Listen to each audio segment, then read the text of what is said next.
Not right. Hi, everyone. Welcome to the show. I am joined by your host, Jason Hartman. Jason is here to answer your questions. And in this show, he will single-handedly end the Fed. He will ease inflationary pressure. He will restore the supply chain, decrease our national deficit. He will unplug the money printing machines. And most importantly, he will tackle that never-ending debate which keeps us awake at night. Why is it called Rhode Island? It's neither a road nor an island. Here he is, Jason Hartman. Ashley, that was good. First off, I think you are the host or the hostess. Oh, wait, that's not politically correct to say hostess anymore. Oh my gosh, this nutty world we live in. But as you were speaking that surprise intro, I really was thinking I should have worn my Superman shirt. Yes, of course. I thought you always had it on under your clothes, Yeah, like Clark Kent. Yeah, so convenient, so comfortable too. It must be exactly. Yes, that's true. That's true. Well, hope everybody's doing well today. We've got some stuff to talk about, and the first comment I like, it was before we even started. That was at 1:37 a.m. J6 says, "Don't hold your breath. There's no crash." And you know what? J6, I want to say sticks. I would agree. It's don't hold your breath. There's, I don't think we're going to see any big, huge crash. Ashley, what do you think? Well, it depends. If you go and unplug the money printing machine, just unplug it. Well, that's a very good point you make, because if you unplug the money printer, then all bets are off. Yes, and we will see a crash. You know what I forgot? I forgot to turn on the cool Frederick Hart sculpture. Let's do that. There we go.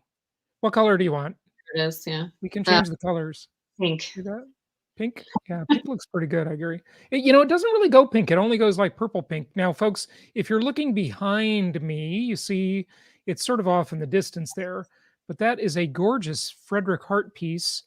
Frederick Hart was he was appointed Commissioner of Fine Arts for the Ronald Reagan White House, and he is the sculptor of the Vietnam War Memorial in Washington, D.C. Very famous. So that's one of his pieces there with the pink. Is that light pink or purple now, Ashley? What do you think? It's borderline pinkish purple. It's kind of in between. It's like our background for the screen. That sort of screensaver background. I don't know. Yeah. What do you call that? I like our background. It's got some movement. It looks like a very official news station, even though there's nothing official about us. No, there's not. Very unofficial, actually. Yes. We call us news hacks, and our news may be much more credible than the news you'll get on what I love the way Sarah Palin characterized this. Instead of calling it the mainstream media, Sarah called it the lame stream media. And I would have to agree. I'm sure you would too, right, Ash? I would, yes. Yeah. Cool. All right. Well, hey, before we even dive into anything today, I want to remind everybody that our event is coming up. Very excited about Empowered Investor Live in Orlando in just about 2 weeks, or well, less than 2 weeks, I guess. And that's going to be a lot of fun, a lot of education. Ashley picked out the band. What do you think of that? I did. So, well, we picked it out together, but I think they're going to be great. It's going to be a wonderful time. What else do you have lined up for everybody? Oh, nothing. We're just going to wing it. Yeah, sure. We just make this stuff up as we go. No, we've got a great event planned. We've got an asset protection attorney speaking. He's just great. A lot of our clients use him or his firm, I should say. So he's going to talk about asset protection and a new topic that I actually sort of a component of asset protection and asset defense, which I got him into a few months ago. And that is something that is happening more and more. And it is really becoming very scary. And it's not what you think. It's not about lawyers, lust, and divorce and car accidents and slip and falls. That's the sort of typical area of asset protection people think about. Mhm. It is about civil forfeiture. Yes, that is where the government, and when I say the government, I mean federal, state, local, can seize your property. And this is happening sadly to more and more Americans. They can seize your property without even charging you with a crime. Yes, it is truly shocking how the Constitution has been thrown out, ripped up, torn up, shredded, burnt up, whatever you want to say. It is insane what's happening. So go to DuckDuckGo. Do not use Google because they're evil. And DuckDuckGo this, and that would be civil forfeiture. Look it up. Mm. And our asset protection attorney is now advising on that subject, which is pretty important stuff. So be careful. Little old ladies have had all their assets seized from them. And the government can keep all your assets for a couple of years without releasing them. And you might think, well, I'll just hire a lawyer to defend me. That's wrong. The government can't do that. I'm not doing anything wrong. Why should they seize my assets? They don't have the right to. Well, of course you're right. They don't have the right. But guess what? If all your assets are frozen, how are you going to pay a lawyer? Right. So really, really crazy stuff. The world is, I still think the US is a pretty great country, but it is slipping and sliding quickly. So that's one topic we're going to be covering at Empowered Investor Live in Orlando. Tickets at empoweredinvestor.com. But we also have George Gammon speaking. He's going to be talking about the real asset when you buy a property, and it's not what you think. So that's coming up. I actually got him into this back before we actually knew each other in real life. I got him into this topic virtually back in 2012 when he started listening to my podcast. And so I think you'll like that talk a lot. And I talked to Ken McElroy, the Rich Dad author of many great Rich Dad books. He's an apartment syndicator, has about 10,000 apartment units. And we actually have a business together, Ken and George and I, called the Collective Mastermind. And Ken is getting married right after the event. So he might join us by satellite. So he might drop in by satellite for a quick talk. And I think that'll be exciting. And we've got a whole bunch of other people, our local market specialists from several areas around the country, property managers, just a lot of good content. And as we're putting the schedule together for Empowered Investor Live coming up in less than 2 weeks, we really had a request, Ashley, and this happens often, and I guess I'm a little flattered by it, sure, that people say, Jason, stop filling up the schedule with so many speakers. We want more time for your content. Talk to us, Jason. Talk to us. Okay. All right.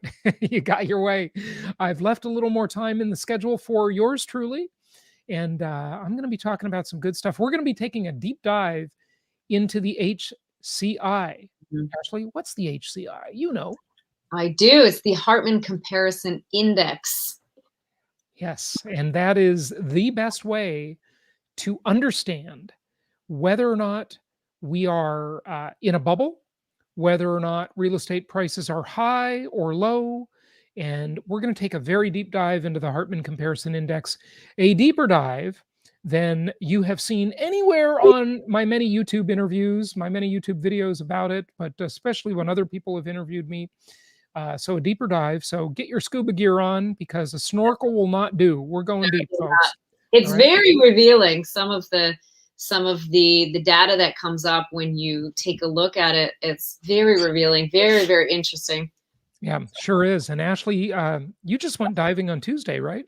I did, and I'm going again this week. I'm very excited. I got back into, I got my PADI certification right before the pandemic, and then I couldn't go, and then I finally started going again 2 weeks ago, and I've gone a couple times. I know I asked this when you were here, but what's the deepest you've gone? I only have the open water certifications. So Like 30 feet or 20 meters. oh, It's 20 meters. That's pretty deep. What's that, about 80 feet? No. Oh no, it's more than that. I think What? 60 or 70 feet. 60 or 70. Okay. Yeah. Meters like 39 inches, I believe. You know, we should, by the way, folks, the Metric. whole world should be on the metric system. It is a way better system. I mean, the imperial system is just silly, silly, silly. We've got to, now the US has a lot of things better. We definitely have the better electrical system with our small plugs. I like those better. Ashley, you got your Mac in Hong Kong, I think you said, right? I So you've did. got that funny plug, that British plug, right? Yes, I have the British plug. Yes. Well, I bought the American one, but Yeah. Oh, you did finally. Okay, good. Yeah, so we have a lot of things right in the US, but one thing we have wrong is the imperial system. Let's go metric, folks. It's way better. Way better system. All right. So Empowered Investor Live. Anyway, there's a whole bunch more to it. But our band for Saturday evening is going to be a lot of fun. We have a property tour on Friday. So come in on Thursday. We have a beautiful resort hotel, super low rates, $169 per night. And this property is absolutely gorgeous. I love this hotel. And it's really good. So good. Kay says, hi from Florida. Please lower Ashley's mic too loud compared to, really? It sounds right to me. I guess I'm talking too loud. Yeah. So Ashley, I usually ask you to get closer to your microphone, but maybe you can go a little further away. I don't know. I can. Yes, I certainly can. Yeah. So I wanted to say hello to Julia here from Ogden, Utah. Utah is a beautiful state. I love Utah. And one question was, where is the conference? Julia, we can't tell you until you register. We have a lot of wedding crashers at our conferences. And, of course, we'll have all the requisite security there. Oh, yes. I remember when our client, Kurt, who probably is actually watching us now. Kurt, are you out there? Kurt is a very studly guy. And he said, Jason, if you need help with security, let me know. That's great. I love it, man. A bodyguard for me. That's cool. And oh, by the way, Lofty Ken asked the question we always get: is Ashley single? Are you embarrassed that I put that up there, Ashley? No, I'm not. Oh, okay. All right. Are you flattered? Yes, I'm very. Okay. I'm very. So let's see. Hello from Palm Springs. Which hotel? Yeah, buy your ticket at Empowered Investor Live or empoweredinvestor.com. And hello from the Panhandle. I just sold two of my properties in the Panhandle, not because it's bad, just because I'm trying to undiversify myself. And I assume you're meaning the Florida Panhandle, but you could be meaning the Texas Panhandle, I suppose, right? Which Panhandle are you talking about? Or is it a completely another one? Hey, Ashley, speaking of geography, what was the Rhode Island thing? Rhode Island is neither a road nor an island. Discuss. I know, but what? This was a very popular skit from SNL from the 90s by Mike Myers, one of his signature characters. So Mike Myers from Austin Powers, huh? Yes. Oh, behave. Linda Richmond, was one of his signature characters, and she would discuss various topics on her talk show, Coffee Talk, and she would get upset, verklempt, and she would say, I'm going to give you a topic, discuss amongst yourselves, Rhode Island, neither a road nor an island. So that's like what we're doing, Coffee Talk. Exactly. Yeah, Coffee Talk. Good stuff. Okay, so shall we get into things? Let's, absolutely. I don't know which slides we put in what order here, but let's just see, and tapering. Yes. Okay. So let's talk about our last live with you. We talked about the taper, and since then, yes, I did get my hair cut, and I told them not to taper it in the back. So no tapering going on here, but the Fed is saying they're going to taper, and we talked about last time how tapering can mean different things. Last time around, coming out of the Great Recession about 12 years ago, depending on how you count it, when it started. We talked about how the Fed's tapering, or their tapering concept back then, was about their QE and their easing of the money supply. That was the tapering then, but now the tapering is about a different kind of tapering, which is their asset purchase plan. So this article says Federal Reserve Chair, of course that's Jay Powell or Jerome Powell, signals tapering may be coming. According to Newser, the Federal Reserve will start dialing back its ultra low rate policies this year as long as hiring continues to improve. Well, guess what, government? If you want the hiring to improve, then get the F out of the way. I mean, stop paying people not to work. Tell us how you really feel. Jeez. Yeah. Oh. Yeah, I tell you, it's just unbelievable. The government, with their idiotic welfare programs, they're now in competition with private industry, and they're causing inflation because they don't get out of the way. Get out of the way. Stop with all these paying people not to work programs. Yes, I agree. Even I agree that a little bit of government intervention is okay here and there. That's just the world we live in. I can handle it. But not this much. It's too much. During the darkest days of the pandemic, sure, it was okay then, but it's not okay anymore. You got to just stop. And what I mean by this is that when you're paying people so much money not to work, you're forcing all the private businesses to pay them even more. I mean, Wendy's, the fast food restaurant, yes, is paying signing bonuses. I mean, for fast food workers, $500 bonus. It's absurd, and they're not the only one that they should have to do this. It's because they can't get people to work. The service in restaurants, I was out yesterday at a restaurant. The service sucks. Why does it suck? Because they have no staff. They're all understaffed because they just can't get people to work. Right. Government, get out of the way and stop competing with private industry. It's absurd what they're doing.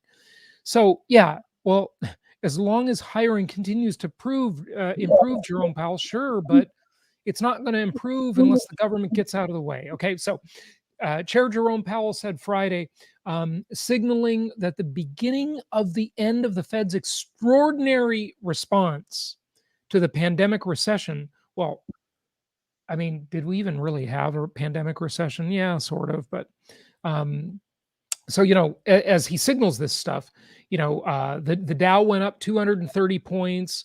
But it says the Fed's move could lead over time to somewhat higher borrowing costs for mortgages. Okay, folks, did you hear that? That is your urgency. And by the way, that is in part the topic of today's conversation. We're going to talk about if you should be timing the market. And some of you probably know what I'm going to say about that, but we'll see. We're going to actually do the math. And most people, they don't do the math. They just operate on these idiotic impressions where, it's like, oh, well, I'm just going to wait for the market to crash.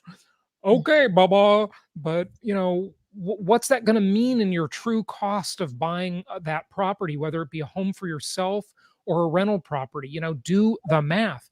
And Ashley, I brought an antique along for this. This is my antique. Ooh, folks, if you know what this is, put it in the comments section. What is this famous antique I'm holding up here? Yes. This thing is messed up. It's so old. Don't say it, Ashley. If you know, you might know. Okay, look at the back is falling off. I had a sticker on here. This is an antique. I can't believe how long the batteries last in these things. You know what? I mean, it's really incredible. If you know what this is, the emblem with the brand name fell off, so you can't tell. If you know what that is, put it in the comments section below. Okay, what is this? It's my favorite antique. Well, maybe not my favorite, but I'll put it this way. it's older than the Frederick Hart sculpture behind me. Okay, this is older. Yeah, Okay. and that's kind of old. Okay, I don't know what year that one is, but I would guess it's 1990s. This is Mm. older. This is a very famous calculator. What? Vintage. Let me tell you what the advertising campaign was for this vintage thing, this antique. The advertising I saw in a magazine once I thought was great. The blah, blah, blah, blank, the calculator that has no equal, because there's no equal sign on this calculator. Yeah, you have to do it in reverse math. It's like reverse entries. So I took a 3-day class years ago when I first got into real estate on how to use this thing. A 3-day class. I kid you not. 3 full days on how to use this incredible device. It really is incredible. Now you kids do it the easy way, I tell you. What was it like when you started using the fax machine? What was that like? Well, people, the way now they post it on social media, but they used to remember, you remember this. People used to pass jokes around via email chains, here's something funny, here's something funny. Of course, my mom and my aunt still do that, which is like, just post this on Facebook. It's much easier to talk about it there instead of everybody replying all to the email over and over again. But people used to fax jokes around to people. Yeah. And I remember one was really funny. There was this realtor in my office, and she was a total liberal. And I am not a total liberal. Okay, I'll just say that much before people like sign off. Anyway, we used to argue about politics all the time. And I remember her office was only like 4 doors down from me, but she faxed me a joke. And I don't remember the whole joke that she faxed me from 4 offices down, right, in the same building. It was like something to the effect of, Republicans always close their blinds, yet rarely have a reason to. Democrats never close their blinds, yet they should. That's pretty funny. Yeah. So anyway, that's how it was using the fax machine, but we also faxed around important stuff. And yeah, so tapering anyway. The Fed says they're going to taper. And let me just show you this one, though. This is amazing. My friend Jason Birak posted this just this morning, or well, last night, in his group Wall Street for Main Street. And it says global central banks have, I hate that, purchased 834 million of financial assets every 60 minutes. Wow, this is shocking. And every 60 minutes, the market cap of the global tech stocks has risen 780 million. Bank of America research analyst. So if you don't think this is a game where the rich get richer, you just see it right there, right? And this really is another example of the Cantillon effect. I talk a lot about that economist from about 250 years ago, Richard Cantillon, who basically postulated this idea. And remember, this was before the Federal Reserve existed. This predates the Federal Reserve by like 150 years, okay? Richard Cantillon.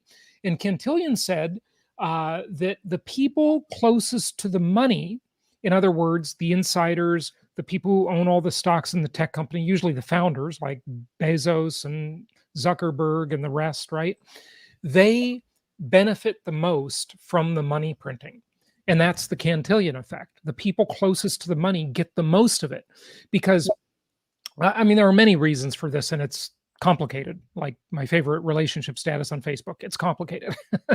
But one of the reasons for it is that since they get the money first, they get to go out and acquire assets before the money hits the streets, and it's commonly in circulation before the values of those assets is driven up by, the basic idea of inflation. An increased supply of currency units, dollars in our case, chasing a limited supply of goods and services. right? So that causes inflation, and those cantillionaires get the benefit of using the money first, right? I mean, think about it. Think about anybody listening or watching. If they were to buy up as much real estate as they could, like the day most of the lockdowns lifted last year, right? It was still cheap. Everybody was still kind of scared. They didn't know what to expect, right? And so if they benefited from an increasing stock market for that few months, right, where they saw their wealth effect just massively increase, and then they converted those stocks to dollars, and they rushed out and bought as many properties as they could last year, right as those lockdowns were lifting, before most people got out to go looking for houses, right? They weren't really out doing it yet. They were kind of thinking about it, oh, do we still have to wear a mask? Yes, I got to put my face diaper on. You know, Right. Everyone was distracted by other. You know what, Ashley? I think for our live streams, we better wear a mask. What do you think? We better put on a mask. I'm going to veto that right now. Actually, you are. Really? Yes, no. We can't, I don't want to infect everybody watching here. Yeah. This could be a super spreader event. It could be. But now in that chart, it said financial assets. What are you referring to? What are they referring to specifically? Well, we talked about that on the last live stream, but a lot of them are mortgage-backed securities. Okay, so there are a variety of things, but a lot are mortgage-backed securities. And so, what that means, of course, is that a mortgage is loaned, and then these MBSs, or in the commercial mortgage market, the CMBSs, commercial mortgage-backed securities, the mortgage is loaned, right? And then the secondary market, mostly Fannie Mae, Freddie Mac, they'll bundle these up, or the banks will do it directly, or there's a zillion ways it can be done. And then they bundle these mortgages up into pools, okay? And these pools of mortgages means there might be, thousands of mortgage loans that are assets, okay? They're assets to the lender. There might be thousands of them, or tens of thousands, or even more possibly, I don't know how many, in a pool, and they'll sell them off, usually as bonds. Because remember, the other side of every bond is a loan. A bond is just a loan, okay? And so they'll bundle these mortgages up, sell them off as bonds. So you might buy mortgage bonds, and that is the mortgage-backed security. Sometimes, though, they use a more complex security type instrument, and it actually isn't really a bond. It's more like equity. It's like they securitize that stream of revenue from that mortgage, and otherwise the payments. And one of the analyses that this My Great Antique does, by the way, did anyone guess what this is? Do you know the name of this thing, folks? Do we have some guesses in the comments section? Ashley, are there any? Yes, there are. Steve A, HP12C. Oh, Steve, you got it right. Look at that. Steve gets it right away. Yeah. 36 years old. You have one that's 36. I have 3 of these things. They still sell them today. That's how popular this calculator is. It's really a revolutionary calculator. It's great. I love this thing. Of course I do own a software company, and I could just use that, my own software, propertytracker.com. But hey, I like my HP12C still. Anyway, yes, Steve, you are right. Whoa, Brad, you have the 48, the HP 48. Yeah, I don't know what that one is, but I know they have a whole bunch of them. But yeah, isn't it amazing how HP used to be the awesome company, but then it was ruined under Carly Fiorina's leadership. I don't know if it was her fault, but the company kind of went downhill under her. Anyway, so yeah, so that's the tapering. Okay, did we kind of answer that? I think so. Yeah. Okay, let's Ashley, it's your turn. Yes. No. Let's get to let's have you answer some questions. So let's go back to. If you tell me do you want the slides or the question numbers in the thread? in our chat here. So Neil Science. What number is Neil? 1107. Okay, looking. This one? Yes. What are the probabilities when this rental moratorium ends and evictions happen, rentals and home nominal prices drop? Neil, that's a great question. It's one that's on everybody's mind, and the Supreme Court just said F you to the Biden administration and the CDC, rightfully so, because the moratorium is completely unconstitutional. It's basically represents a taking of property, and you can't, you can't just take the property of people, right? And the property is their revenue stream. By the way, tangent alert. Uh, Rents are also securitized, just like those mortgage payments I was talking about. And pools of rental income, that has also become another type of security. Okay. So renter backed securities. What would you call those? RBS, I guess. Okay. Anyway, so what happens? Well, what happens is a great thing, Neil. We have price discovery. We have people reallocate to properties they can actually afford. And if they could afford the property and they've been working the system just to basically cheat and steal, then they'll start paying or get kicked out. So that's what happens, and it's all good. Now, what does it mean to nominal home prices? Well, this is the renters. So I guess what you're kind of getting at, Neil, is that would investors start putting properties on the market because the eviction moratorium ended? Well, I don't know. I think they might be happy, and they might be thinking, great, now our property's performing better. We can get off our forbearance plan because they probably weren't paying their mortgages, a lot of them. And they'll start paying the mortgage and they'll start receiving rental income.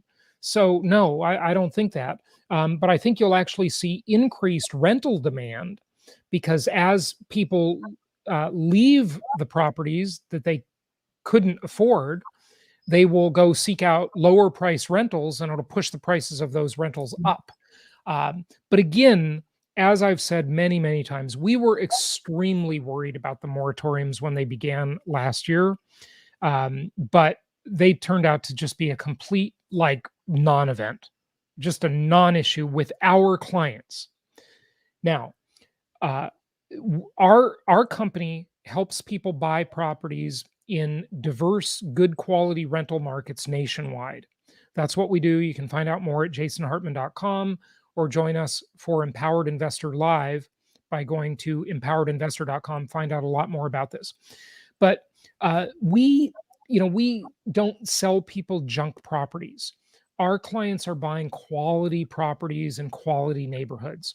And yes, they have to pay a bit of a premium for those properties. But the tenants in these properties, by and large, are people that care about their future. They don't want to ruin their credit. Remember, just because you can't evict them for a certain amount of time doesn't mean they don't get their credit dinged up, that they don't have a judgment against them. You can still get the financial judgment even during the moratorium. A lot of people did that. Okay, so the tenant might be sitting there, but they have a judgment for $16,000 in back rent that they hadn't paid.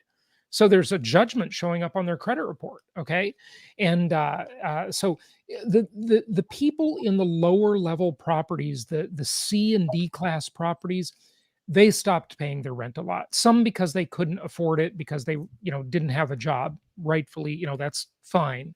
But some just because they were just basically being weasels. Okay, so there's two kinds of people, right? And those people, they just don't have a lot at stake. Remember, when you're dealing with a population of people that has nothing to lose, it's very hard to enforce any contract, moratorium or not. Okay, so that's a big part of it. And the institutional investors that own large apartment complexes, they suffered from this. A lot of people didn't pay rents. A lot of people in lower class housing. And again, this just wasn't our clientele, because our clientele wants to keep their credit good. They want to eventually buy a house. They want to borrow money and get a loan on their next new car. So they care about their future. They have something at stake. They had something to lose. So this was like a non-issue for us. But in the lower classes of properties, yes, it was definitely an issue. And there are, many people who took advantage of the moratoriums.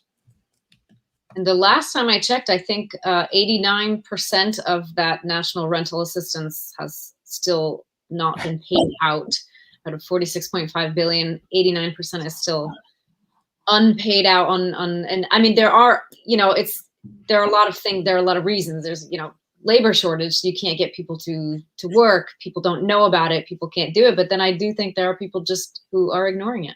Yeah. So no, you're absolutely right. And that's a good stat, Ashley. And you know what? It just goes to show you, as we both obviously agree, how just corrupt and inefficient our government is at every level. Very inefficient on getting those payments out. Yeah. I mean, 89% of the money did not go to the source that needs this has been the going money. on for months, right? It's absurd. It's absurd. Caught up in political gridlock and corruption, and politicians waiting for their brown paper bag full of money before they'll distribute, and they got to decide who to distribute it to. The government picking winners and losers again. It's awful. It's just a total scam. Yeah, it's a total scam. Hey, Ashley, before we get to some more of this, I want to remind everybody, go to pandemicinvesting.com and get your free mini book at pandemicinvesting.com. This book has distilled a lot of the principles that I've been teaching for 18 years, and it will help you be a better investor during the crazy times in which we live. Okay, pandemicinvesting.com for that free mini book. No strings attached. So go get it, pandemicinvesting.com. And it's scrolling across the bottom of your screen if you forget that URL. Is it truly free? Nothing is free anymore, but this is free. It's free. Who says there's no free lunch? Actually, there will be a free lunch at Empowered Investor Live too. So there you go. We have free lunch planned for you on Saturday, folks. Cat's out of the bag. Great. So we have another question. So right above the previous one, 1106, The Seeker 2020. If no crash, then what should we expect? What are some scenarios? Where can this go? Yeah, let's really do the analysis, okay? And we could use the HP12C, the antique, it still works, to do the analysis. Why don't we dive into that now, Ashley? Okay. Just a little bit of that. So I wrote some of this down so I wouldn't have to calculate it right in front of you and have a lot of dead air. Here's the deal, folks. All right. So people are out there waiting for a crash. And first off, you've got to ask yourself, why would a crash occur? What would precipitate a crash in the prices? It's been shown in every financial market that the losers are always the market timers. The market timers just never seem to get it right, whether it be precious metals, gold, silver, platinum, palladium, cryptocurrencies, Bitcoin, Ethereum, all the rest, stocks, bonds, real estate, currencies. It doesn't matter what the asset class is. The market timers really there's a couple stories out there, and I know there's going to be one guy in the comments who says, well, I timed the market and I did great. Yeah, I know you had your 2 trades in your whole life doing it in 20 years, right? Yeah, sure. We've all, a bull market, everybody's a genius in a bull market, as I always say, right? And that, by the way, I'll just disclose, I'm not sure that's an original saying, but somehow things get into your head and I don't know. Seems like original. I don't know who else said it, but anyway, so everybody's a genius in a bull market. And, everybody has an example where they've timed the market right. Mostly we're just lucky. But the people that win are the people that just keep buying in, no matter what the market is. It doesn't matter what asset you're talking about. Same thing is true of real estate. But with real estate, because it is different than the other assets, because it's a multi-dimensional asset class. It's important to understand what you're really buying. Of course, you are buying, as I talk about in the Hartman risk evaluator, two major components. Uh, I talk about land and improvement. In other words, the land sitting under the house and the house sitting on the land, or the apartment building sitting on the land, or the office building sitting on the land, doesn't matter what it is, right? Land and improvement. And I teach something, as you know, Ashley, and some people watching may know, called the Hartman Risk Evaluator, which tells you how to mitigate risk, downside risk, when buying a property by using the LTI ratio. That's my trademark phrase, the LTI ratio, that will help you determine the right mix of land to improvement value in that equation. So that's one part of it. But then another big part of it, if you're doing it right, another big component you're buying is the actual mortgage itself. And that mortgage, contrary to popular belief, is an asset. So the mortgage asset is a huge, huge benefit to real estate investors.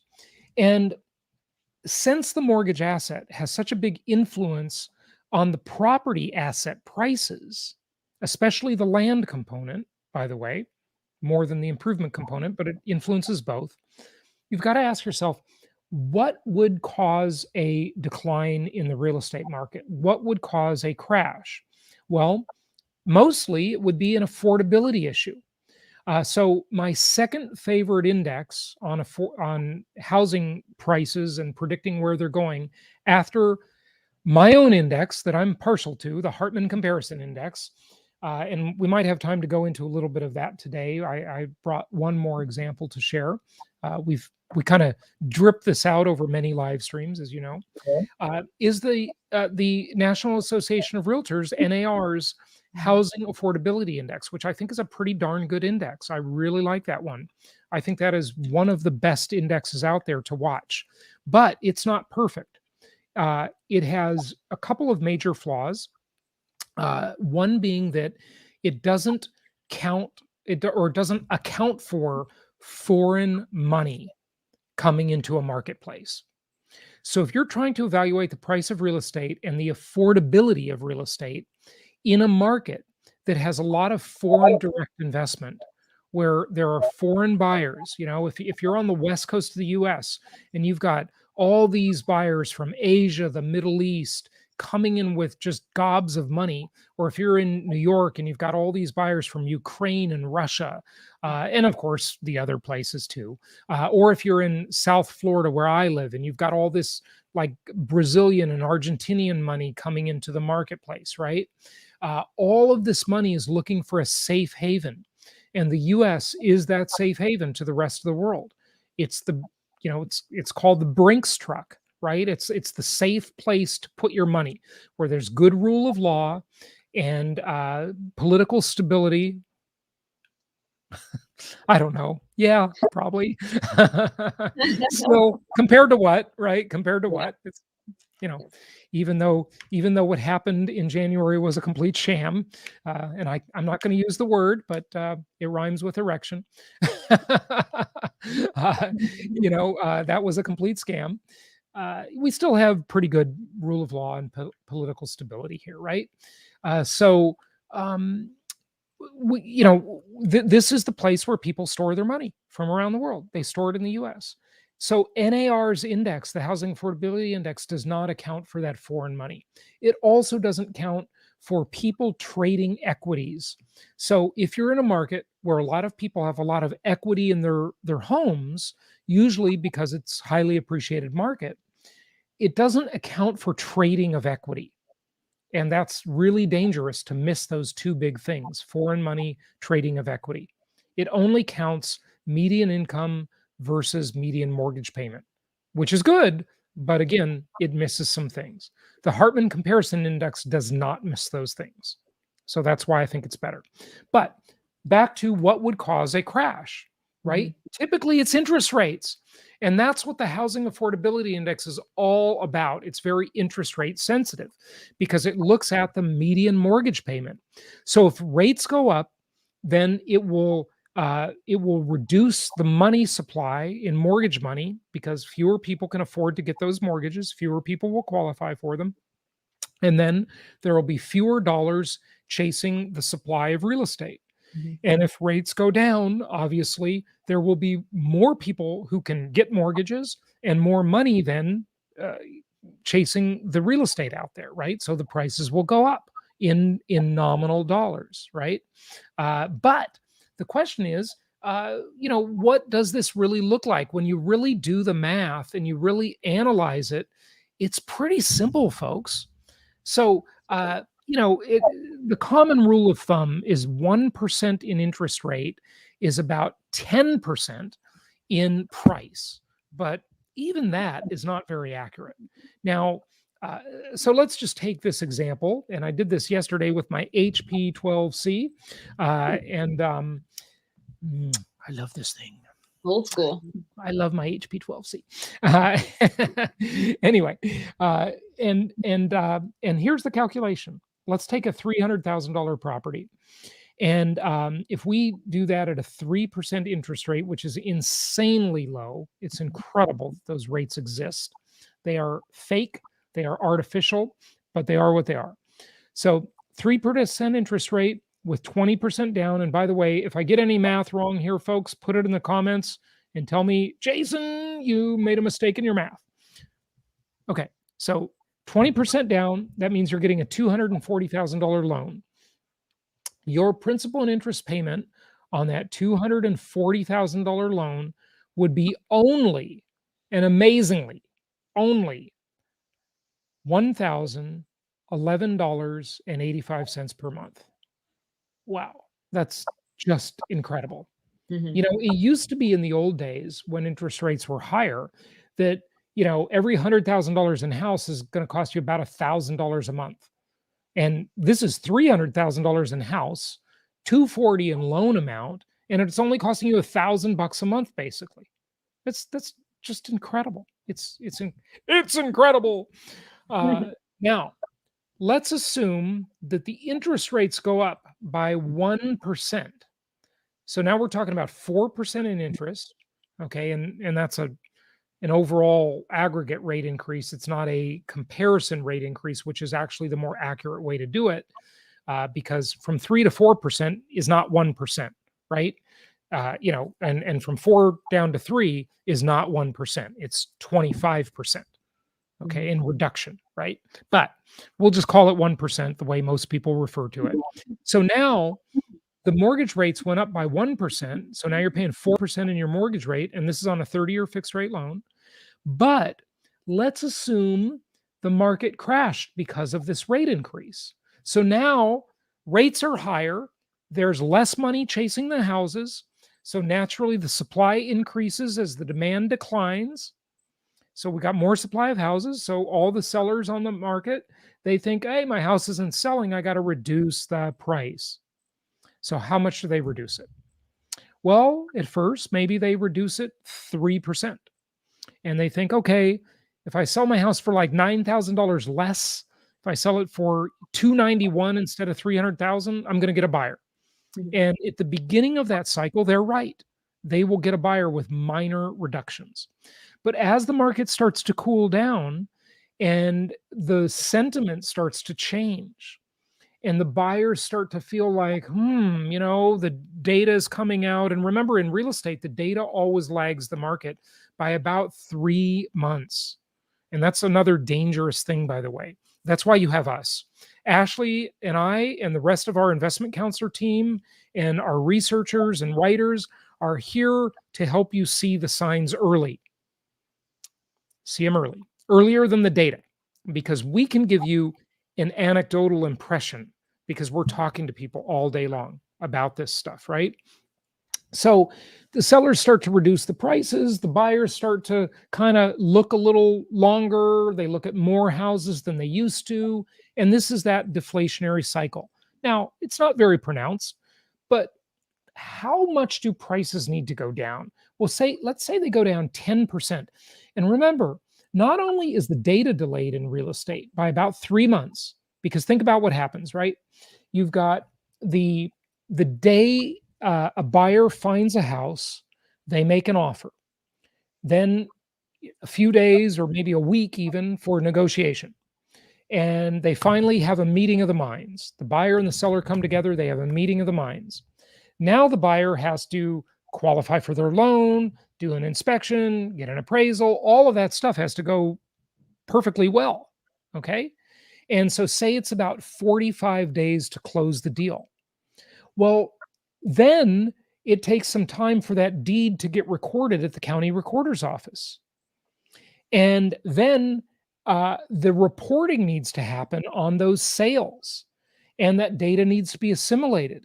And this whole process is about 3 months. The data always lags. But with the stock market, you get the data in real time. I mean, you can look at an intraday chart on the stock market, and you can know exactly what every stock's doing, what the S&P is doing, what the Dow is doing, what the the Yang Sang, is that the name of it? I caught myself there. Index is doing, whatever. Any market on the planet, you can know instantly. But with real estate, it's about a 3-month delay, right? Okay, so that all happens. And then there's the stickiness of prices, because there's this capitulation issue where the sellers, all of these individual sellers in the marketplace, they start capitulating and they think, well, my neighbor down the street, they sold their house for 300,000. And of course, my house is always better than theirs, right? That house, their decorating was awful. And so that's what every seller thinks, that their house is better, when it's usually not. Sorry to burst the bubble there, sellers. And they look around, and everything they're looking at, Ashley, is in the rear view mirror. So their opinion of value is shaped by the past.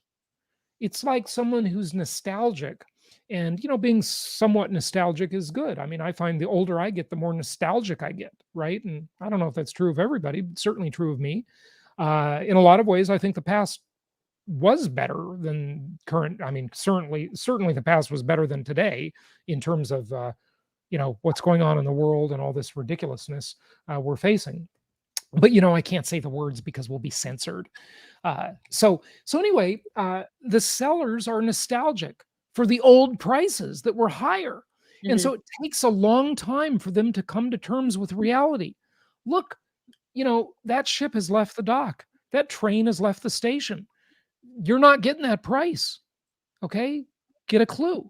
And then they finally get to where the buyers will meet them, and they can have that meeting of the minds. And so how long does this take? It takes a long time. This is why real estate prices are sticky at the top. However, they are not sticky at the bottom. Why is that? Because the opposite plays out, but it plays out so much differently at the bottom. Because when you're in a trough, thinking of a graph, right? You've got the peaks and the troughs, the peaks and the valleys, whatever, right? And when you're at the bottom, and the buyers are coming out in force like they did last year, right after the lockdowns ended, the buyers are just snap, snap, snap. They're snapping up every piece of inventory, and they're not looking in the rear view mirror like the sellers are. Right. So the sellers capitulate, but the buyers start bidding up prices really, really fast. So these do not work at the same speed in both directions. That's important to understand. Okay, back to our example, since I went on quite a tangent there. By the way, I tried to curtail my tangents for a while, and then everybody tells me they like the tangents, so I keep doing them. I keep doing them just for you, folks. It's the real meat. It's not the fake meat. It's the real meat. By the way, I gotta get. We can do the ventriloquist. Okay, so here's the bobblehead. One of our listeners sent the bobblehead to me. Okay, I think this bobblehead has more hair. I'm quite envious of them with a better hair. Okay, so the bobblehead said that $300,000 price 20% down, 3% interest rate on the mortgage. Okay. That was a $240,000 loan amount. The payment is only $1,012 per month. We'll round off, right? $1,012 per month. Now, if the price goes down by 10%, now the price of that house is $270,000. 270. Yep, 270. You think this guy looks like me? Here, let's put him right there. If I'm squinting, yes, yeah. No, I like it though. Adorable. Yeah, there we go. To be in your car though, it would get, you know, more. What? You should put it in your car. You should put it in the your car. Yeah. You know what? I don't That's where they go. Actually, I got in my car yesterday morning and I realized I have not driven my car for 6 days. Wow. You know, I love living in a walkable community. I walk to the grocery store, walk to everything. But yesterday I had to go to the real grocery store, the one I like better, Trader Joe's, by the way. And yeah, so I got in the car. I hardly ever drive a car. I don't even know why I have one sometimes. Okay, back to the example. Okay, so now the price went down 10%. The house is only $270,000. But the mortgage went up to 4%. But since the price of the house is lower, we're now putting 20% down on a lower price. So our down payment is going to be lower and our loan amount is going to be lower. So we're going to get a loan for $216,000 now, 80% of 270, right? Is my math right? Okay. And our payment on this cheaper house after the crash, because the house is 10% cheaper now, and by the way, it certainly could go down more, and we can do more examples, is $1,031. So we waited for the crash, tried to time the market, took the risk of being wrong, paid more for the mortgage in terms of percentage rate, but paid less for the house, and we lost $20 a month. Is that a good deal? No, not a good deal. Okay. So there you go, timing the market. Because the mortgage, $20. What do you say? Then you can buy 2 cappuccinos at Starbucks with that $20. Well, inflation isn't that bad. You could buy 4 at $4, right? You get $5 each, probably, right? Yeah. Yeah. I don't know. Do you get the extra shot in yours? No, you don't. You just get it. Yeah. I lived in Italy. I go to Starbucks. I hate Starbucks. You know, it's amazing how, you know, McDonald's used to get all of this. Well, I guess they still do, but it's just haven't seen it in the media lately. They get all of this flack for serving unhealthy food and making everybody fat and diabetic. Yet Starbucks is like the biggest offender.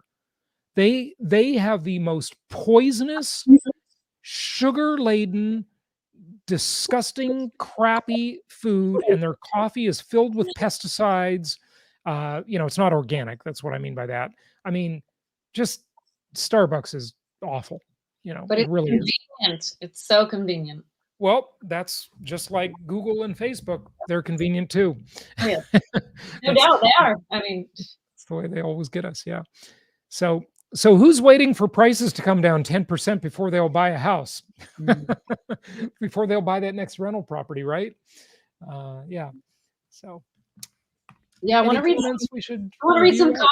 Yeah, I don't think they were questions, but there's some interesting comments from some people. So at 1140, we have 1140. Carmelo Oliveri writes, no crash, USA printed enough to avoid it, unlike 2007 when printed it after collapse. So there's a lot of 1140. Yeah, Carmelo. This one? Okay, yes. And yeah. Don't you love the way Ashley says that? You know, her fluent Italian. Hello, I don't know. Yeah. Carmelo. Tell everybody how long you lived in Italy. 6 years, almost 6 years, 7 years, actually. Long time. A long time. All right. Great time, yeah. Here's another one. No says. It's a fool's game to try to time the market. The difference between housing and everything else is that it's shelter. It's the one commodity that has sentimental, emotional value tied to it. Yeah, that's a good point. And even if you're buying it for investment, remember that statement that No has uh, basically is the buyer of your property or the renter of your property. I mean, as real estate investors, think about how important it is what you all do as investors. You are basically a giant part of people's lives. I mean, look, everybody watching us right now can probably remember pretty well every single place they've lived in their life. Mhm. That's a big part of their life, the place they sleep in, the place they make memories in, where they cook, where they meet people, where they have Mhm. friends over. Well, used to have friends over before the government made that illegal. Yeah, it's super important, and your comment is absolutely right. And also, it has that mortgage and tax benefit component, and all of those other components. So, absolutely right. Good comment. But now you're going to own nothing, be happy, and you're going to live and exist in the metaverse. So you know about Mark Zuckerberg's metaverse. Yeah. I mean, Well, first of all, the Great Reset. But yeah. Zuckerberg was the metaverse. I mean, Yeah. Well, I mean, I think it's starting to roll out kind of as a workplace app, but eventually it's what he's calling the embodied internet, and you're going to live in it, work in it, exercise in it, do everything in it, socialize, go to a clothing store, try on clothing. You're going to literally do everything in it. It's going to streamline your work, your life, and so you're just going to be an avatar walking around in this reality, and that is it's coming. No, it's a big thing. It's a big yeah. deal. I agree it is. And are you alluding to, his interest in virtual reality? I mean, Facebook did buy Oculus Rift. Exactly what it is. Yeah, Yeah, right. but more, the next step in that in AR. Yeah. Right. And Augmented reality and VR virtual reality. Yeah. yeah, it's the next step. So yeah, it's gonna change if this becomes a thing, and it probably will, because change is inevitable. It's going to revolutionize everything we do, but you're still going to need a home to exist in, to live in. I'm so glad you said that, Ashley, because that, look at Peter Diamandis, who I've met, and I've read several of his books. I've had his co-author on the show a few times, Stephen Kotler, who might be watching this even. Hey, Stephen, you out there watching? We are Facebook friends, so you never know. Anyway, he talks about the new world and how value is created in the new world. Decentralization, demonetization, digitalization, right? Digitalization is what I wanted to harp on there. The home cannot be digitized. A lot of things can, right? Maybe a vacation can. I mean, that was what the movie Total Recall was about, and that's what Ashley just kind of alluded to. That would be part of it, right? The metaverse, and putting on Oculus Rift goggles and experiencing a whole new reality. I think that's going to just have tremendous application in social networking, but also in dating apps. Your dates may not even be real anymore, folks, which is scary, weird. But at least you won't have to wear a mask. Yeah. This is, you can't dematerialize and digitize the house. You still do live in a physical environment. And this is the one last bastion that just can't be outsourced. You can outsource the office, you can outsource the factory, the industrial property, the office property. You can outsource the retail store if you're an investor in any of those types of real estate. And you can do all kinds of things to move those around. But the home is the one you can't outsource. I mean, look, if you were to do everything in this virtual world, you'd still have to do it from somewhere. And that would be your house, right? So that bodes really well for us real estate investors. So congratulations, folks. You're in the right place. let's go back to a question from Andy. Do Andy you want? S. Is this 118. in the thread or is it on the Yes, slides? in the thread. Yes, in the thread. What number? 1118. Andy asked. Ashley, you Andy, jump around. This makes it difficult. I do. Sorry, I do. Okay. But Okay. Here's Andy. I want to give everyone your take on their questions. I'm closing on a property in 1 month to rent out my first. You say to set aside 4%.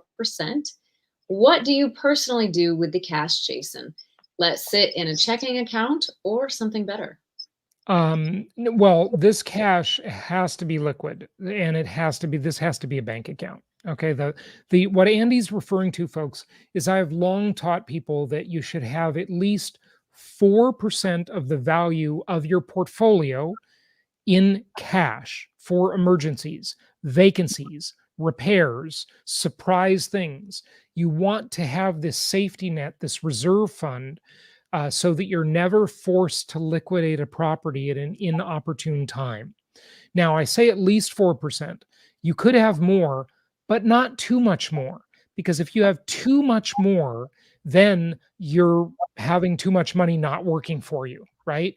And this also depends how much leverage you're using. So, Andy, I hope you use the maximum amount of leverage available to you. I hope everybody does that. Typically, that's 20 or 80% loan, 20% down, and 4% of the value. So, for example, if Andy's property is $200,000, it's a $200,000 rental property. You have $8,000 in cash in the bank. So, you can put it in a savings account where you'll earn, a ridiculously nothing in interest. But in a checking account, you'll earn even less. So, the savings account would be fine. Yeah. But it needs to be in the bank, not in stocks, not in anything that can move up and down. This is where you do need actual cash, and you need it available on short notice for ugly surprises, because they will happen. We all have bumps in the road with our real estate portfolio, and it's just the way it is. So be ready. Good question. Thank you. Question from Hilmati 1159. Hilmati asks, do you see a link between the rise of socialism in the US and immigration from socialist countries where one is used to getting free stuff from the government? That's a really interesting question. Not much, no, because most of the immigrants aren't from those socialist countries. I mean, Right. there's not a lot of socialism. I mean, there's just not a lot of money, period, in Mexico. I guess, there is some, I don't know if this is still true, but I remember on one of my many trips to Mexico years ago, I was actually on a tour. I think we were in like Chichen Itza. Okay. And that's where the pyramids are and stuff, right? Do I have that right? That was many years ago. It was a long time ago. It's older than my calculator, maybe. So there you go. There's your point of reference. But you can still buy these calculators today, brand new. I just like my antique.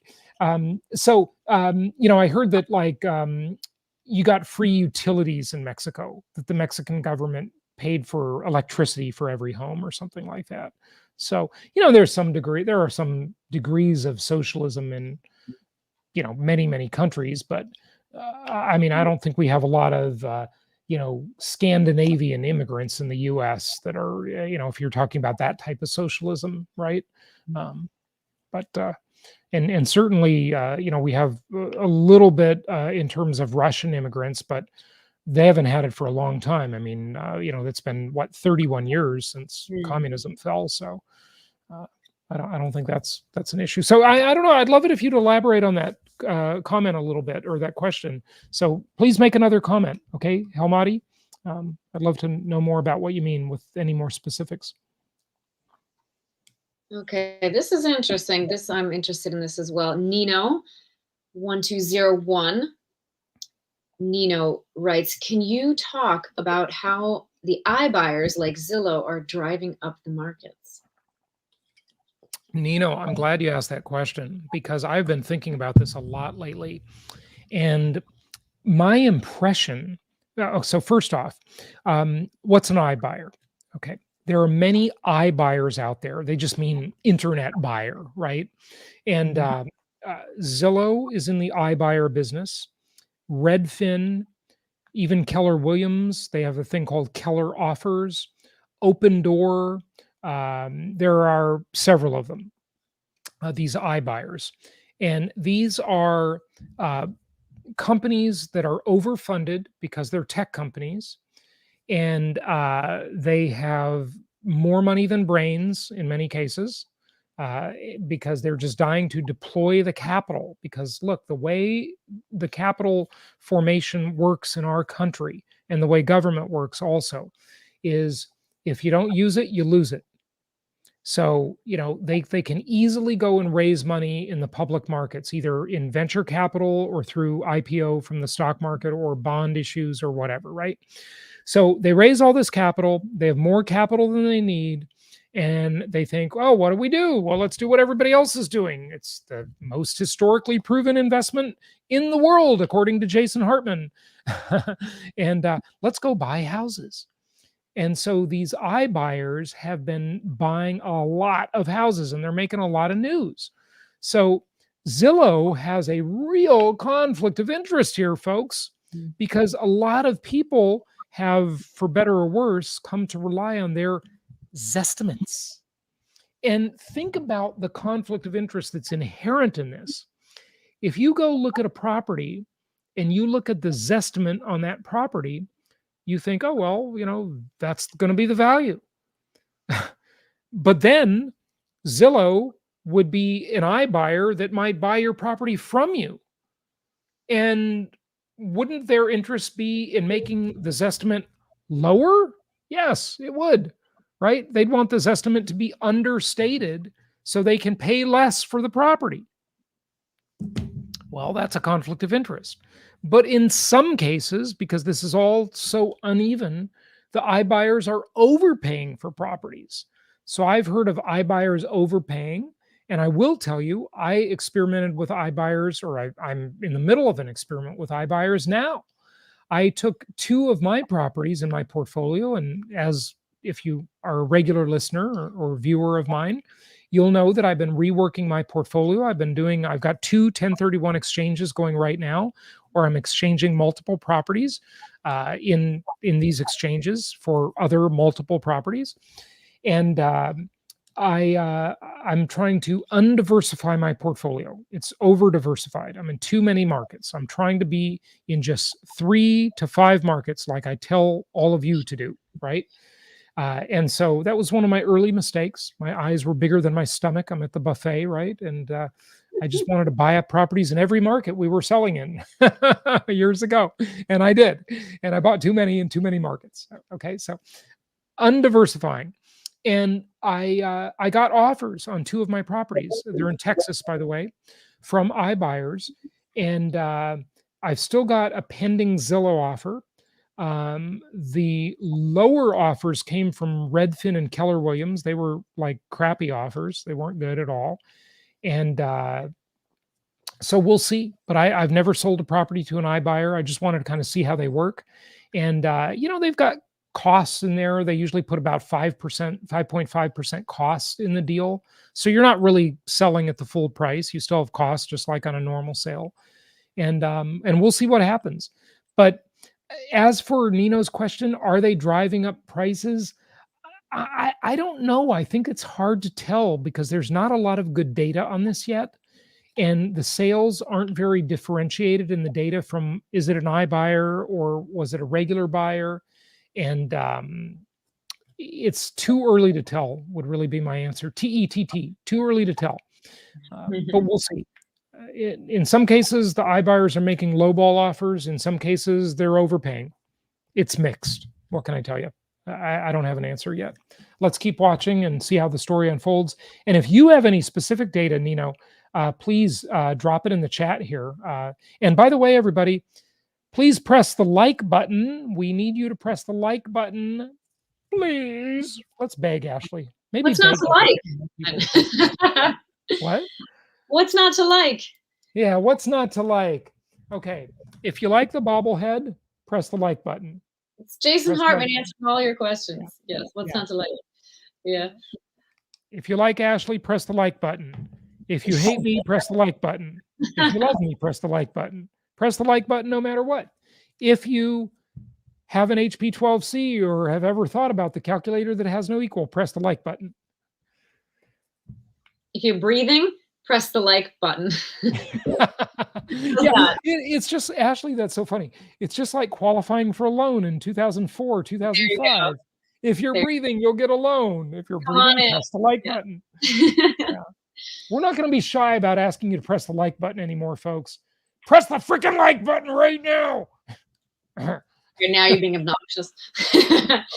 We have an interesting discussion about Harry Dent going on in the comments, actually. Harry Dent has been on my show many times. No, I know.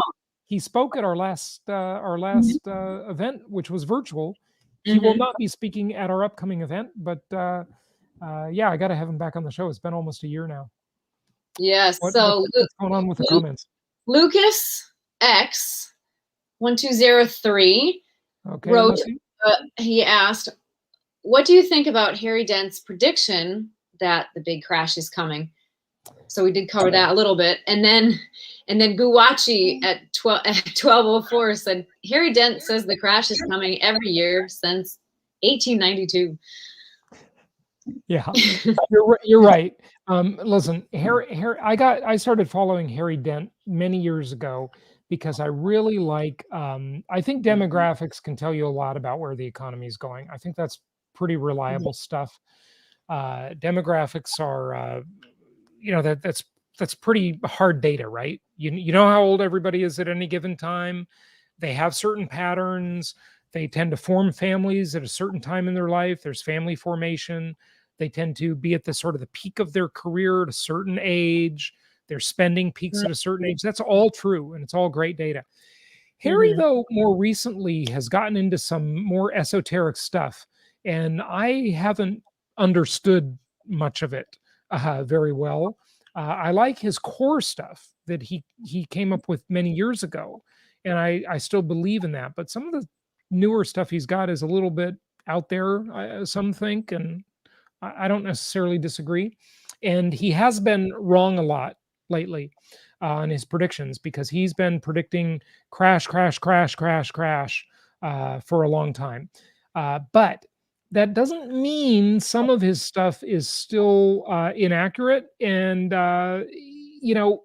just sort of if you look at some of the big principles of what he teaches, I think there's some good stuff to be gained there.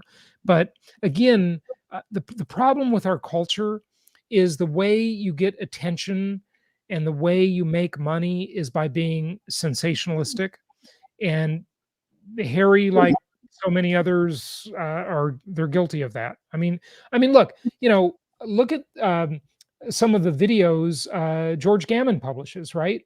His titles are pretty, some of those video titles are, I got to admit, they're a little clickbaity, right? But, it works. So you can't blame people for doing this stuff because it's a race for attention, folks. Okay, it is. That's the way our culture works. That's the way the media works. And, we should blame ourselves. Okay. But that's how we think. That's how the human mind works too. Sometimes we can just think the worst, assume the worst. So we have our own clickbait headlines, thoughts running through our head all day long. If it bleeds, it leads. That's the old saying in the media business, right? Yeah. Omega 33 says, "Isn't he the guy from Batman?" Actually, that's Harvey Dent, but I thought the same thing. Or Michael Keaton. Yeah. Harvey Dent, Two-Face. Yes, I thought the same thing, and then I realized it's Harvey Dent. Yeah. Oh, Harvey Dent was the enemy of Batman, right? He's Two-Face, right? He was a Gotham police officer, and then he became a villain. Ashley, I didn't know you knew your superheroes so well. You what? I love Batman. Like I said, what's not to love? Yeah. Yeah. Oh, so would Batman be your favorite superhero? No, that's Wonder Woman. Oh, Wonder Woman. Okay. Are you feminist now? No, but I Okay, still like because Wonder Woman. Wonder Woman has taken on a whole new meaning. I know. I mean, you know, movies and TV shows are getting so freaking ridiculous. I can't even watch the newer stuff. It's like they got to have one of every race and one of every, orientation. It's like just ridiculous. It's like they're just placed there to be PC. I don't mind if they're all there for a reason, but it's just become ridiculousness. It's absurdity, you know. So yes, Wonder Woman has gone a bit off the deep end. I think so. Haven't seen her latest. I'm not a huge fan of that. I like real stories. I like real people. I like to know what's really happening. I like biographies and things like that. What's your favorite movie? Top 3. It's hard to pick a favorite. Great Top question. 3. Yeah, that is hard. That is hard. I want to know what our audience thinks as well. Yeah. Good question for the audience. Favorite movies, put them in there. I loved The Shawshank Redemption because that was a great movie. Yeah. Yeah, when he broke into the office and put the record on. Yeah, that was awesome. Duet from a Mozart opera. I was that was very good. And if they played stuff like that in prisons, there'd be a lot less violence. That's true. They've done studies about, obviously there's tons of studies on classical music. I love classical music. It's great. But there's also studies on color, right? And they found that if they paint the walls pink in prisons, and they've done this actually, it has just dramatically reduced violence. I mean, why wouldn't it? Colors and sounds make us feel a certain way, right? And it's absolutely true. Didn't pink used to be the masculine color and blue? Yes, that flip flop. I think in the 40s, I watched a YouTube video about that. So we all associate blue with boys and pink with girls now, and now we don't associate anything with anything. But up until I think the 40s, Mattel flipped that equation. Pink used to be the color for boys. Did you know that? Yeah, look it up. There's a YouTube video about it, so it must be true. No, seriously, I mean, I believe that because they went over how Mattel flipped that script, and I can't remember why, but it was obviously advertising, and everybody wants to sell more of everything, so they flipped it around. But yeah, there's a lot of stuff like that throughout history, and so that's actually a good point you bring up, because everybody should just remember always, and this is just a general life thing, that we get so amped up about what's going on in the world today. And what we've got to remember is this is just one little speck in history. It's nothing. All of this stuff changes. The pendulum goes back and forth. And everything that upsets us today, in 5 years, 10 years, 20 years, it'll be different. It always is, folks. It always is. Just look at how much things have changed in 20 years. Every time you have a new demographic cohort enter the fray, they were brought up differently. They had different historical references. They understood things completely differently than you or I do. And, they had, I mean, think of how much things changed when we went from the normal nuclear family with 2 parents to a single parent family. When we had the latchkey kid generation, which was my generation, by the way. I'm one of them. Okay. I didn't really have parents. I raised myself mostly. Now my mom might get mad that I'm saying that, but she wasn't around. She was working. Okay. And that's just a completely different environment than kids nowadays, with helicopter parents being chauffeured around to every soccer game and every activity, and their time being so structured. When I was a kid, my time wasn't structured at all. I had to invent stuff for myself to do, and I just went everywhere. I mean, I just think of how far, living in Los Angeles, I traveled from home on my bike and my skateboard. I mean, I just would think nothing of riding my bike to Century City, which was very far from where I lived, and riding my skateboard just miles away from my home every day. We would do that. This is what we would do. We would jump on the bus and take the bus to the beach, like by ourselves. There was no parent to take us places. And then you take a photo and put it on Instagram. Nowadays, I guess if kids did that, their parents would probably be arrested, or maybe they'd be taken away by Child Protective Services. It's a nutty world we live in, folks. It really is. It's just different. So, well, do you feel that the world is less safe nowadays? Do you feel you were able to do those things because you were fine, you were safe, no one was going to do anything, and I don't think that's really true. I mean, do you think that's true?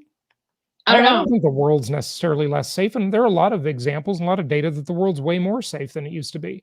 We just hear about this stuff now, and everybody's become more paranoid about it. We still had kidnapping back then. Okay, we still had murder. In fact, the murder rate was much higher back then. The statistics are that violent crime has just dramatically declined in America. Okay, so you could easily argue that the world is much safer than it used to be.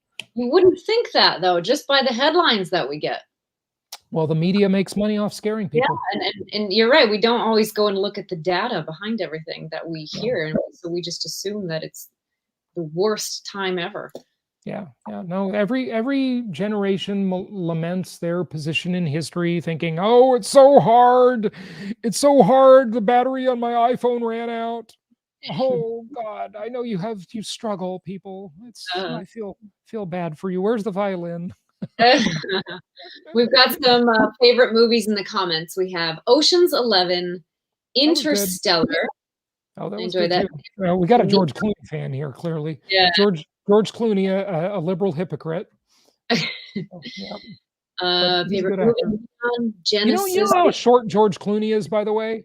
George Clooney is only like 5'9", 5'8". He looks tall. He reads very tall. Yes. Yeah. Yes. Isn't it amazing? Yeah. Though, when the camera's always angled up at you, everybody looks tall. Yeah. It's so much easier to look good in a movie than it is in real life, huh? Gone with the Wind, also. Yeah, that's my mom's favorite. Was that my mom making the comment? Linda Abernathy. Linda, you and my mom would get along well. She liked Gone with the Wind. Okay, but this is a different question. That's not Where Eagles Dare, Fiddler on the Roof, D-Day, Force 10 from Navarone, Guns of Navarone. Yeah. Oh, let me answer Linda's question here since you said her name and she had another question. So, Jason, are you saying 4% of the value of the house, not just the 3% set aside for maintenance, etc.? Those are different questions, Linda. It's a good question. So I'm saying if you buy a $200,000 property, you should have $8,000 in the bank for emergencies. What you're referring to is some of our proformas. If you go to jasonhartman.com and click on properties, the proformas in there, if it's a new property, will say they will assume a 3% maintenance, 3% of the income for maintenance in the proforma. Now, if the house is older, it'll assume a higher number than that. But that's different than the 4% you set aside. Now, that will ultimately, over time, give you a reserve fund, and that's great. But those are two different things.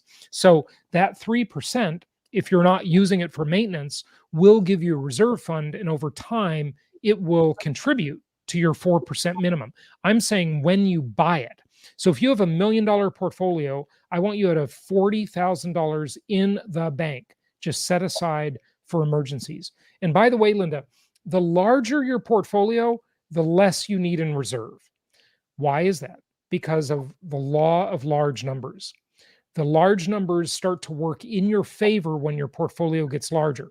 So if you had a $10 million portfolio, I would not necessarily say you need $400,000 sitting in the bank liquid for emergencies, because the law of large numbers will tell you that the likelihood of having all these bad things, all these emergencies at one time would be very, very low.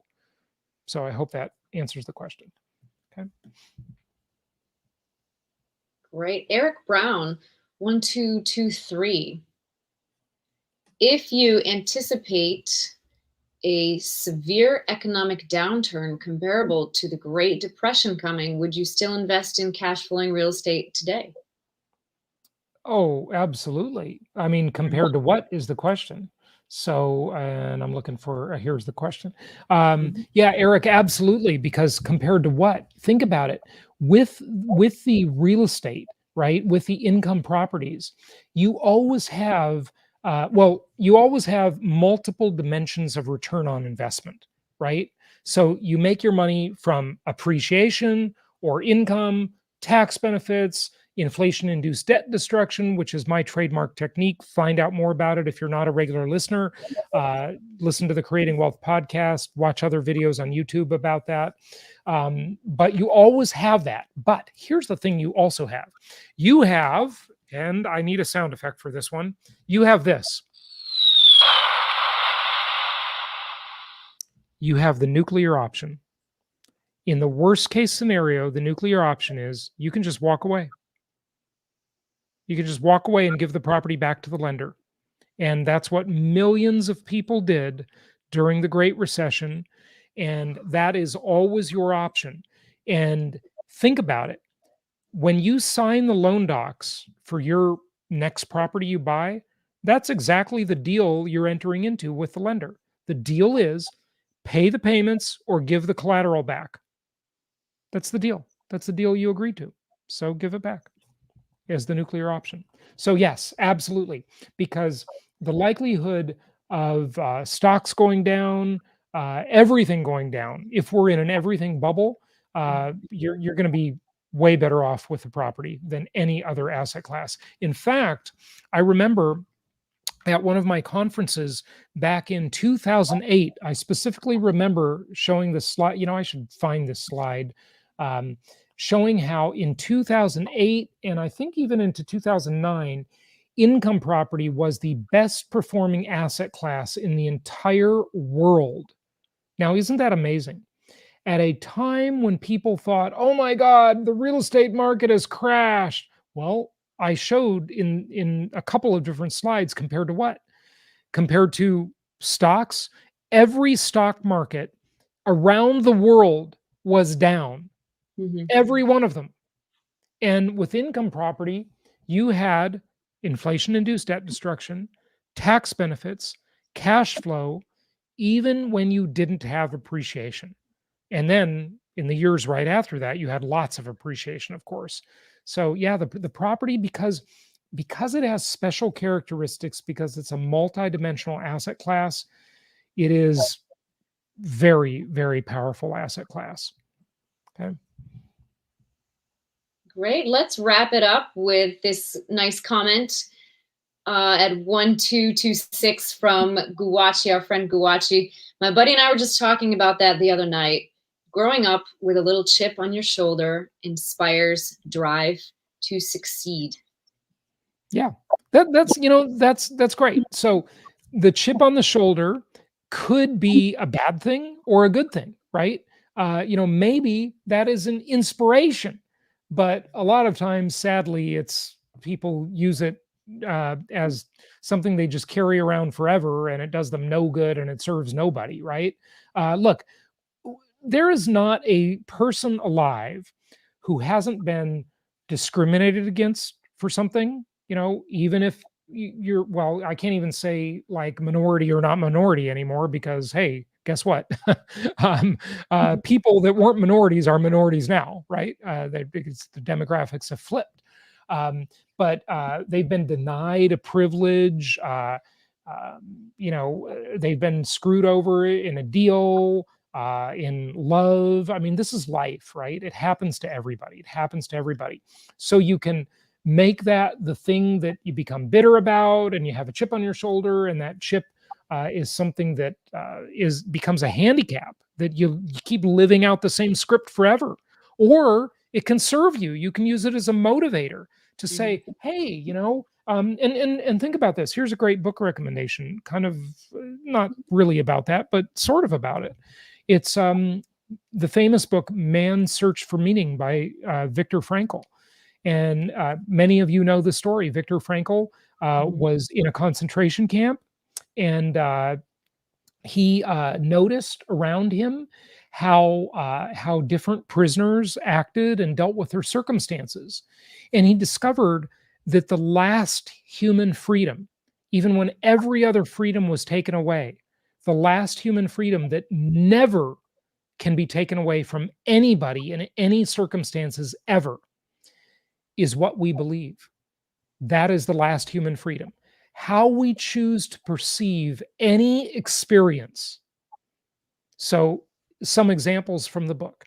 He noticed that some prisoners would perish, and he noticed what they would do toward the time that they made the decision in their head to give up on life, right? They would trade their meager food for a cigarette.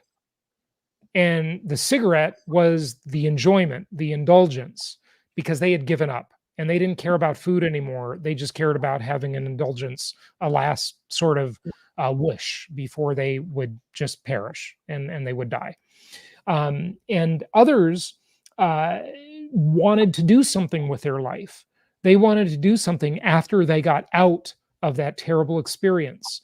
Some of them, even if their motivation was to get even with the guards, to get revenge, that was a motivator, right? And so that chip on the shoulder concept, it could be a motivator. Look, that person told me I couldn't do this, or society told me I couldn't do it. Well, damn, I'm going to show them I can, right? That could be a motivator, right? You could even turn that negative feeling you have that makes you angry into a positive. You could channel it in a positive way. And so any circumstance in life, even when you're being tortured, whether it be acutely being beaten, right? You can choose how you're going to think about it, right? That's always the last human freedom, no matter what. On everybody's deathbed, they have that last freedom to how they believe. They could think, well, life has been terrible. I'm bitter. And, I'm glad to see it end. I'm going to get out of here, right? I'm going to escape life, right? Or the last human freedom would be, even if life wasn't that great, to think of all the little joys of life, all the things that made it great, because there are always some great things in everybody's life, and there are always terrible things in everybody's life. Nobody escapes this, folks, right? Ashley, does anybody escape this? No, that's part of the experience. It's part of the experience. Yeah. And you wouldn't want to not have that experience, because the way you know when the good things are is by having a reference point for the bad things. And so, a couple of great things. Number one, The Prophet by Khalil Gibran. There's a chapter about this. He says something to the effect of, the more sorrow hollows out your soul, the more joy it can contain, right? That's a compared to what? The Jason Hartman question, compared to what? You've heard me talk about that many times. And then this great book by Richard Nixon from years ago, our former president, Ashley, that we have talked about because he was the idiot that took us off the gold standard, right? And Nixon, at the end of his great book called In the Arena by Richard Nixon, right? He talks about how when he was, I think, 7 years old, he took a trip to the Grand Canyon, and he stood at, I think, the southwest rim of the Grand Canyon. And if anybody of you've been there, you know what I'm talking about. It's incredible to look down into the Grand Canyon. If you haven't been, just DuckDuckGo it. Don't Google it, because Google is evil. So go to DuckDuckGo and search Grand Canyon and look at a picture. And looking down into the Grand Canyon, he thought nothing could be more incredible than the view looking down in, until he hiked to the bottom and looked up, right? And that's the thing, the reference point. That's what makes us understand the value of anything we have in life, right? So whether we have abundance or scarcity, right? It's all perspective. Remember, most people live on less than $2 a day. And I bet you there's nobody watching or listening to this that lives on less than $2 a day. So compared to what? Compared to, more than half of the human race living on $2 a day, I think you're doing pretty well, right? Even if you live in a country where your cost of living is higher, you're probably doing pretty well. And one of the other things Richard Nixon said, and we'll close with this one, is he said, the poet Sophocles said, one must wait until evening to see how splendid the day has been. And that is a great thought. So read Richard Nixon's book, In the Arena. It is a fantastic book. And you'll learn a lot about history from that book. I read it years ago. It's really good. And see, I remembered all of that because that book was so impactful to me. It's really good. Yeah. There you have it, ladies and gentlemen. Jason Hartman dispensing these wonderful pearls of wisdom, and so much learning going on today. It was great. Thank you so much for joining us. And thanks, everybody. Yeah. Yes, we will see you next time. Please get Jason's free book, pandemicinvesting.com. Sign up for the Empowered Investors Conference coming up in Orlando, Florida. At empoweredinvestor.com. Mm-hmm. Yeah. So do all that stuff. And thank you, Ashley. And thank you, everybody, for joining us. We loved your comments today. Sorry we didn't get to them all. But we do ask our investment counseling team to look through your comments and answer those questions. They don't always get to all of them either, but we really would love to see you at Empowered Investor Live. Go to empoweredinvestor.com. And if you can't make it to that, then go to pandemicinvesting.com, get that free book. You'll get on our mailing list, and we will keep in touch with you that way. Thanks, everybody. Thank you, Ashley. We'll talk to you soon. Bye. Investing. Bye.